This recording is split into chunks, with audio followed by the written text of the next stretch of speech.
All right. So, what I want to talk about today is the protests, the anti-Israel, pro-Palestinian protests that are going on at schools like Columbia and Harvard and Yale.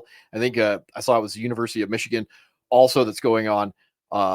New York University, Massachusetts Institute of Technology, MIT. Again, I have to start off by saying, like, what something is what it is. It's not what you would like it to be or what you think it is. In the case of a university, what we think it is, what we'd like it to be, is some form of educational institution for higher learning.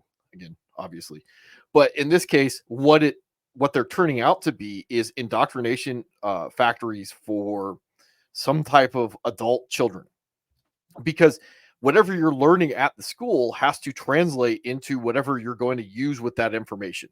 Obviously, if you're going to go into business, I don't think that our we're currently teaching our young individuals, our young adults or children, to be entrepreneurs. We're teaching them to go attach their livelihood to the success of corporations.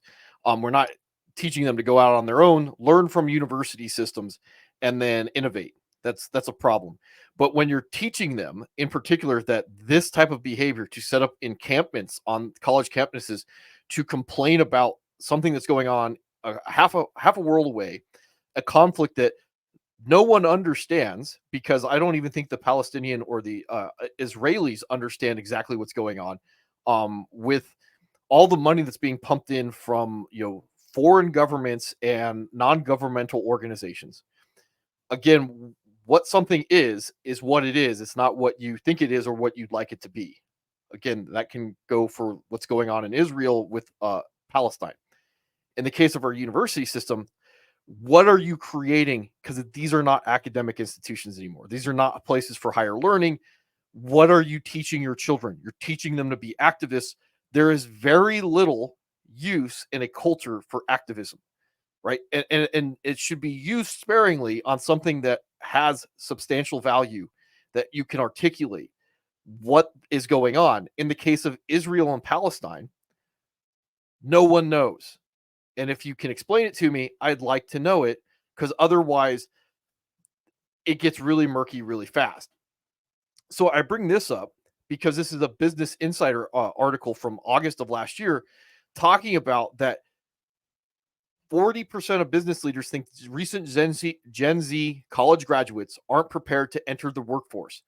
New survey says, and I couldn't find the actual article because I found other articles in the past. I remember reading them about a year ago that says there are businesses out there, there are hiring firms out there that will not hire certain graduates from certain colleges because it's just not worth the probability that they are fucked for life.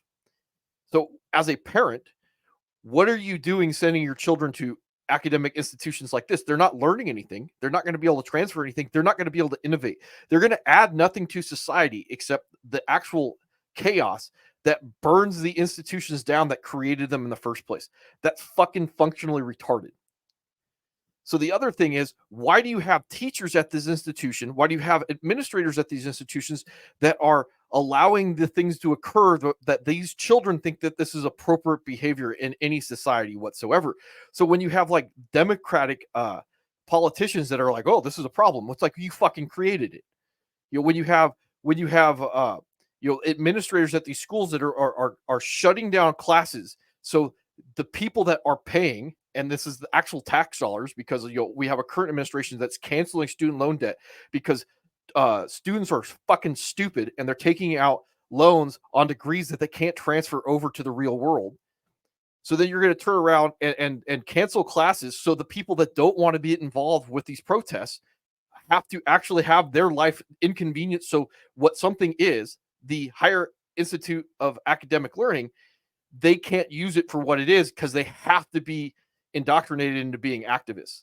Like, that's what you're creating. So you have to, you're turning our colleges, these things that are supposed to have a certain amount of cultural value, into institutions where people that are going there are getting arrested for activism. That's what it is. Doesn't matter what you'd like it to be. Doesn't matter what you think it is. And if you're a parent that's allowing your children to go to these institutions, you're throwing your money away at making them better activists. And if they can't actually fucking functionally explain to you why the fuck they're protesting, what are you actually paying for? That's a good question.